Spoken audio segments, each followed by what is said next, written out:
नमस्कार प्रेक्षकांनो, स्टार प्रवाहावरील लग्नानंतर होईलच प्रेम या मालिकेच्या पुढील भागात आपण पाहणार आहोत की नंदिनी पार्थला सांगते की एकदा दिवा विझल्यानंतर अंधार आणि उजेड दोन्हीही देवाच्या हातात असतात आणि त्याच्याकडे सर्व निर्णय असतात। त्यावर पार्थ म्हणतो की आता या नात्यात त्याला फक्त अंधारच दिसत आहे। यानंतर नंदिनी घरातून लवकर निघते। मानिनी तिला विचारते, अगं नंदिनी, आज इतकी लवकर कुठे निघालीस? तेव्हा नंदिनी म्हणते की तिला आज महत्त्वाचं काम आहे। यावर मानिनी विचारते, एक विचारू का? तू हे सर्व जीवापासून दूर जाण्याचा तर प्रयत्न करत नाहीस ना?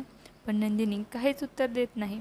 दुसरीकडे आपण पाहतो की मानिनी पार्थसाठी किचनमध्ये शिरा बनवत असते। तिथे काव्य येते आणि विचारते, मी पार्थसाठी शिरा बनवू का? मानिनी खूपच आनंदित होते आणि काव्याकडे पाहून विचारते, तुला एक प्रश्न विचारू का आणि तू प्रामाणिक उत्तर देशील का?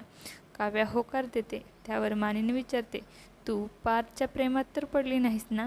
यावर काव्या काहीच उत्तर देत नाही।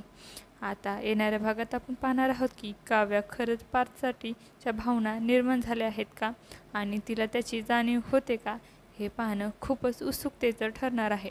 तुम्हाला जर आपला व्हिडिओ आवडला असेल तर चॅनलला लाईक, शेअर आणि सबस्क्राईब करायला विसरू नका। धन्यवाद।